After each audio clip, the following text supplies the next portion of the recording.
27 jaar cel geëist tegen Syrische terreurverdachten uit Capelle en einde aan acties met 2 kratten bier voor de prijs van 1. Maar er gebeurde meer deze week. Een overzicht van dag tot dag.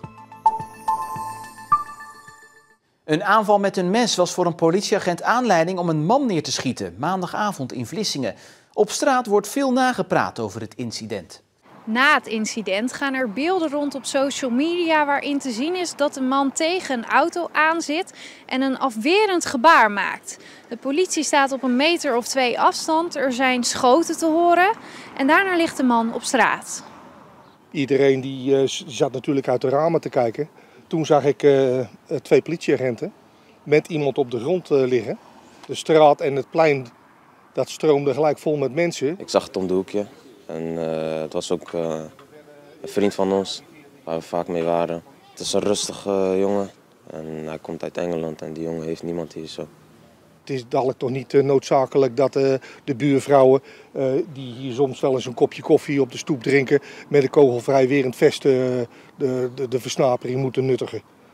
De politie laat weten dat de man niet levensbedreigend gewond is en dat hij wordt behandeld aan zijn verwondingen. De Rijksrecherche doet onderzoek naar het incident.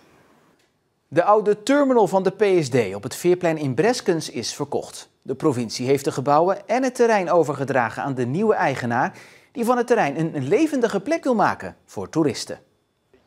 Uitgestorven was het de afgelopen jaren niet, dankzij een biologische thee- en koffieschenkerij. Maar de drukte van vroeger is verdwenen.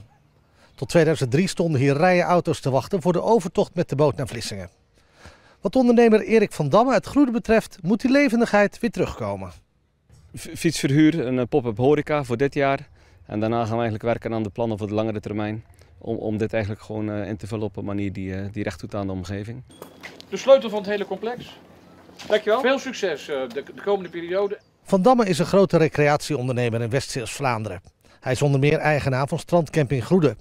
Wat hem betreft was dit een buitenkansje. Dat is een plek als poort naar ons gebied. Zowel vanuit de N61 als vanuit Vlissingen, maar ook vanuit Breskens richting kust of vanuit kust richting Breskens. En ik dacht wel van die plek heeft meer inzicht dan hoe die er nu uitziet. Dus dat triggerde wel om daar een plan op te maken. De dorpsraad van Breskens is blij met de verkoop, maar hoopt wel dat er wel degelijk iets met de trein gaat gebeuren. Maar volgens Van Damme komt dat wel goed. Ja, wij gaan ons best doen om er echt iets moois van te maken. Waarbij Breskens trots kan zijn op deze plek, waarbij de regio trots kan zijn. En waarbij het uiteindelijk ook gewoon een mooie plek is om voor kortere of langere tijd te bivakeren. Erik van Damme wil deze zomer al beginnen met het verder ontwikkelen van het terrein. Veel buitenlandse studenten hadden het de afgelopen coronaperiode erg moeilijk. Door het gedwongen thuiszitten en omdat ze niet terug konden naar hun familie. Zoals chemiestudent Nali Boeren uit Namibië. Vorig jaar zomer zou ze terugreizen naar haar familie, maar dat ging onverwachts niet door. En dat hakte erin. I did have my ticket, everything was booked, and just the day before I could go home I was told that, you know what, the president now made an announcement that all borders are closed. It must have been tough for you. It really was, it really was. Nali staat hierin niet alleen. Het merendeel van de buitenlandse studenten in Nederland geeft aan te kampen met depressieve gevoelens.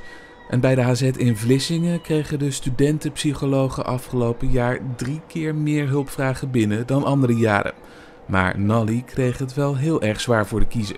Last year during the pandemic as well, I lost a lot of friends, and it affected me so much that I couldn't go home to be there for them.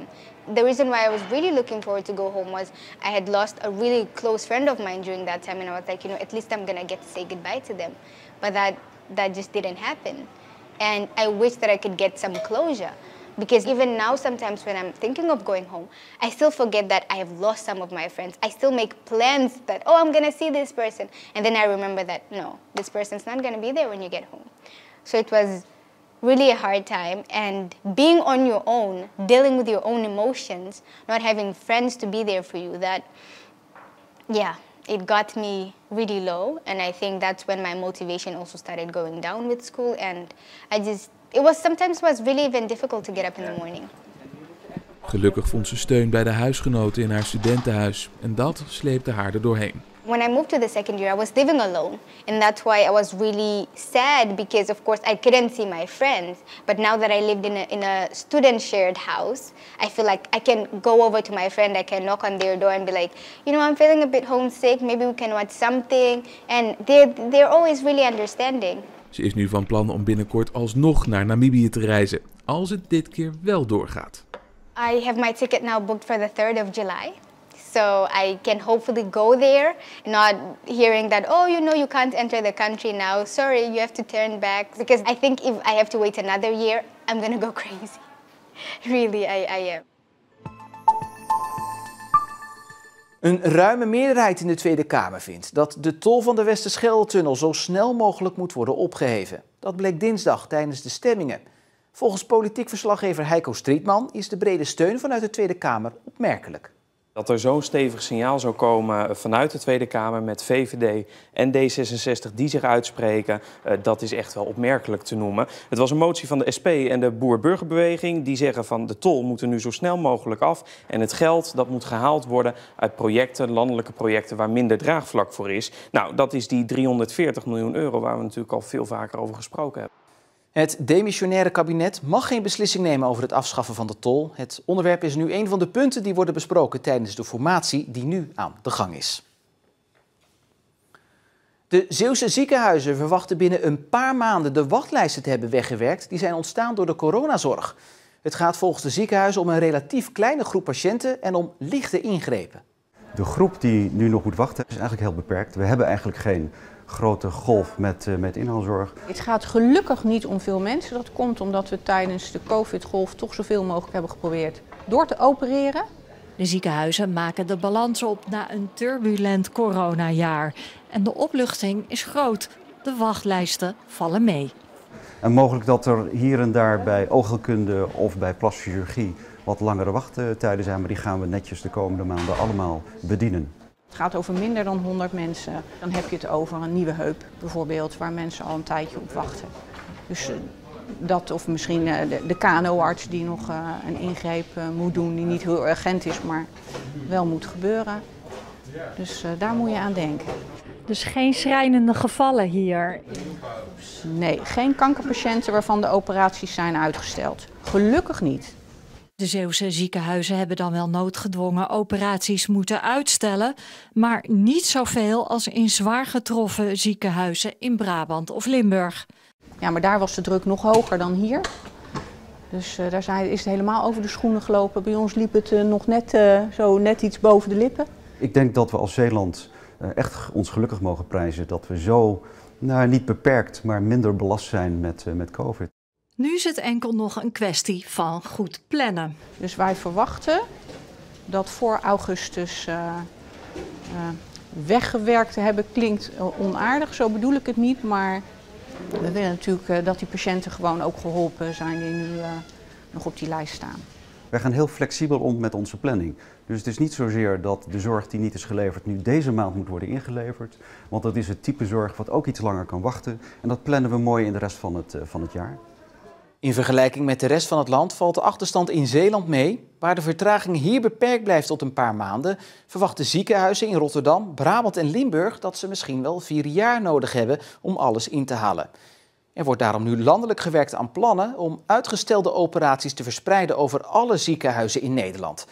Maar daar zijn de Zeeuwse ziekenhuizen niet echt enthousiast over, zegt verslaggever Ilja Tuning. De ziekenhuizen in Zeeland die staan niet echt te trappelen, want het is al zo druk en het personeel is al oververmoeid. Dus extra patiënten uit de rest van Nederland, ze zijn natuurlijk welkom, maar liever niet te veel. Langzaam maar zeker wordt duidelijk wat de impact van corona tot nu toe is geweest in Zeeland. Onderzoeksinstituut ZB Planbureau en de Zeeuwse overheden hebben alle gegevens die nu beschikbaar zijn op een rij gezet. Opvallend is dat afgelopen jaar nieuwe groepen in de problemen zijn gekomen. Nou, dat zijn toch de flexwerkers, de ZZP'ers, maar ook de jongeren. Bijvoorbeeld ook specifiek jongeren die stage willen lopen of jongeren die de arbeidsmarkt op moeten. Nou, die groep, die hebben echt wel aandacht nodig. ZZP'ers en flexwerkers vrezen vaak voor de toekomst met veel stress als gevolg. Vaak problemen van tijdelijke aard, maar hulpinstanties hebben daar nog niet echt een goed antwoord op. Ook kinderen, scholieren en twintigers worden apart benoemd in het onderzoek. Want zowel kwetsbare als niet kwetsbare kinderen kwamen in de problemen. Onderzoekers vrezen dat de kansongelijkheid hierdoor is toegenomen. En dat moet snel worden aangepakt, zegt burgemeester van Egmond van de gemeente Reimerswaal. Nou, wat je ziet is eigenlijk dat kinderen en jongeren best goed door die crisis heen zijn gekomen. Maar we zien ook wel dat de scheidslijn tussen wie wel mee kan komen en niet mee kan komen, dat die scheidslijn best duidelijker wordt. En het rapport wil ook echt aanbevelingen geven van nou, wat kun je nou concreet voor die groep doen, dat ze ook weer het been bij kunnen trekken. Dus wat hebben zij nou nodig? Nou, zo'n aanbeveling, ik denk dat een gemeente daar in hun eigen beleid wel wat mee zouden kunnen doen. Dat is volgens mij waar we met elkaar naar op zoek zijn. Van wat heeft die doelgroep dan specifiek nodig, zodat die kloof ook weer overbrugd kan gaan worden. Maar er zijn ook groepen waar de coronacrisis positief voor uitpakte, zegt verslaggever Jan Vogel. De dak- en thuislozen bijvoorbeeld. Het Leger des Heils spreekt van een succes. Daar is tijdens de coronacrisis meer geld naartoe gegaan, waardoor eigenlijk iedereen elke nacht een bed kon hebben. En dat sluit aan bij de gedachte van het Leger des Heils van Housing First. En zij denken dat zij op deze manier hele waardevolle lessen hebben kunnen trekken voor de toekomst. Ambtenaren in Den Haag zouden gesjoemeld hebben met cijfers om zoveel mogelijk pulskorvergunningen binnen te slepen. Dat meldt de NOS. Met de pulskor worden vissen met elektrische stroomstootjes in een net gedreven. Veel Nederlandse vissers hadden in deze nieuwe, duurzamere manier van vissen geïnvesteerd. Door gegoochel met cijfers speuten de ambtenaren voor Nederland 84 pulskorvergunningen los in Brussel. Veel meer dan waar Nederland eigenlijk recht op had. Na vele protesten van onder andere Frankrijk is de pulskor uiteindelijk verboden, omdat het oneerlijke concurrentie zou opleveren voor andere vissers in Europa. 100 euro boete voor een minderjarige die alcohol drinkt en een even hoge boete voor de persoon die het drankje heeft gekocht. Dat staat in de nieuwe alcoholwet die vanaf 1 juli van kracht is. Tot voor kort was dan alleen de verkoper van het drankje strafbaar. Bij Laat ze niet verzuipen in Goes zijn ze erg blij met de nieuwe wet. Laat ze niet verzuipen zet zich in om alcoholgebruik onder jongeren terug te dringen. We hopen eigenlijk dat jongeren toch op die manier echt minder aan drank kunnen komen. Want het blijkt echt dat in bijna 100% van de gevallen, om precies te zijn 97%, de drank die minderjarigen krijgen echt uit een sociale omgeving komt. Dus met name van vrienden, maar ook een heel groot deel van ouders. Dus we hopen dat daarmee eigenlijk minder jongeren aan drank komen. Want drinken op jonge leeftijd is schadelijker dan veel mensen denken. Er wordt toch behoorlijk wat gedronken door jongeren onder de 18 jaar. En ja, we weten allemaal dat die hersenen tot het 24e jaar in ontwikkeling zijn. En dat alcohol wel degelijk daar een funeste rol in kan spelen. Dus wij zijn heel blij met deze aanpassingen. Tot vorige week draaide de barman dus op voor de boete als er alcohol aan een minderjarige werd verkocht. Ook als de drank door een volwassene was doorgegeven. Dat die regel nu is aangepast leidt tot blije reacties bij ondernemers. Op zich is de aanpassing wel beter dat niet alleen de ondernemer natuurlijk de boete krijgt. Want het is eigenlijk altijd een beetje krom geweest dat wij eigenlijk beboet werden voordat iemand anders een overtreding pleegt natuurlijk. Van Damme ziet het ook als zijn taak om aan de jonge bezoekers te laten weten dat de wet is veranderd. Ik denk dat we dat wel moeten doen door middel van postertjes op te hangen van let erop inderdaad. Want ik wil toch nog steeds een jongerenzaak blijven. Dat is dus de 16, 17-jarigen toch ook een plekje hebben om naartoe te gaan. Behalve dit maakt de nieuwe alcoholwet ook een einde aan stuntprijzen in de supermarkten. Zo mag drank niet meer voor de helft van de prijs worden verkocht. De maximale korting is nu 25%. Ook is de leeftijdscontrole verscherpt voor de online verkoop van alcohol. Zowel bij het bestellen als ontvangen moet de koper aantonen dat hij ouder is dan 18 jaar. En nog meer aanpassingen deze week, want vanaf donderdag zit er ook 15 cent statiegeld op kleine plastic flesjes. De flesjes zijn te herkennen aan dit logo. Voor supermarkteigenaren betekende de statiegeldaanpassing wel een flinke investering. De machine moest vernieuwd worden. De barcodes moeten er allemaal ingezet worden. Dat doen ze dan wel van een extern bedrijf. Ja, en alle kleine flesjes worden toegevoegd natuurlijk met het statiegeldlabel. En dat is best een behoorlijke operatie geweest. De nieuwe machine kost zo'n €36.000. Toch is Corbijn erg blij dat er nu statiegeld op de kleine flesjes zit. Zonde als het in het milieu verdwijnt en dit is een mooie oplossing. En ik denk dat iedereen die kleine flesje wel opgezoekt en terugbrengt naar de winkel. Ook voor kinderen is het wel interessant natuurlijk om strand af te struinen en je krijgt er nog statiegeld voor terug. Er zit beweging in het afvoeren van de bergen thermisch gereinigde grond bij op- en overslagbedrijf Ovet in Nieuwdorp. Die grond mocht maximaal 3 jaar in de opslag liggen en de provincie gaf een maand geleden aan dat die tijd deze week verstreken zou zijn. Maar ondanks dat er een begin is gemaakt, is de grond nog lang niet allemaal weg. Nu blijkt dat het bedrijf toch nog 9 maanden de tijd krijgt om van de grond af te komen, omdat er 3 jaar geleden ook niet in 1 keer lag.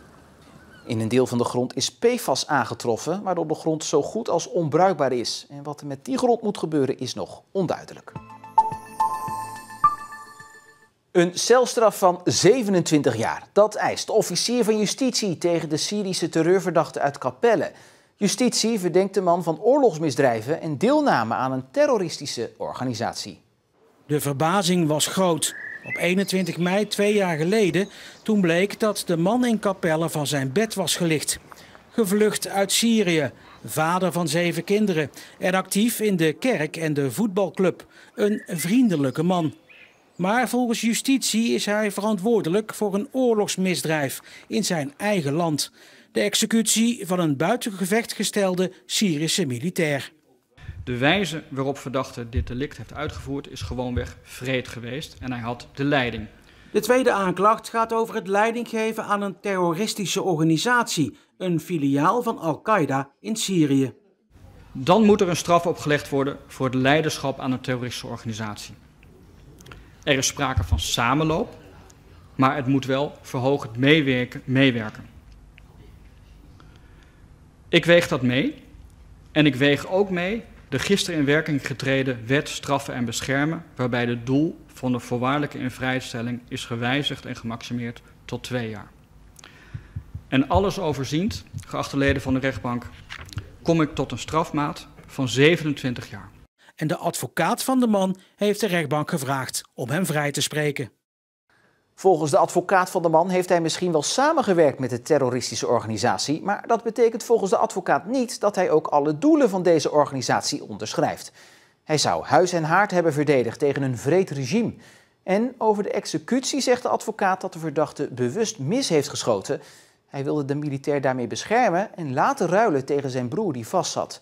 De rechtbank doet over 2 weken uitspraak. De prikcentra van de GGD in Zeeland blijven langer open. Eerder wilde de GGD het merendeel van de centra in augustus al sluiten. Maar omdat de vraag naar vaccinaties hoog blijft en jongeren tussen de 12 en 18 jaar ook kunnen worden gevaccineerd, wordt de sluiting uitgesteld. Wel verhuizen er een paar locaties naar een kleiner onderkomen. Daarnaast gaat de GGD met prikbussen op pad om arbeidsmigranten en plekken te bezoeken met een lage vaccinatiegraad. En van het rietenmandje van Mozes tot het imposante bed van Salomo. In de Ark van Noach, die vanaf vrijdag in Vlissingen ligt, worden de verhalen uit de Bijbel verteld. Het punt is als je zeg maar iets van de Bijbel af wil weten, maar niet naar de kerk wil, omdat je denkt, ja de groeten. Hier kan je eigenlijk door de verhalen heen lopen. En dat betekent dus dat christelijke mensen die kennen de verhalen en daar wordt over gecommuniceerd. En mensen die helemaal niks met de Bijbel hebben, is het toch een interessant schip. Omdat je bijna neutraal daar gewoon eens een keer doorheen kan baggeren. Het schip is vanaf volgende week zaterdag open voor bezoekers en zal ook nog enkele weken in Vlissingen blijven liggen. En daarmee zijn we weer rond en op zaterdag nog een fijne avond en tot morgen.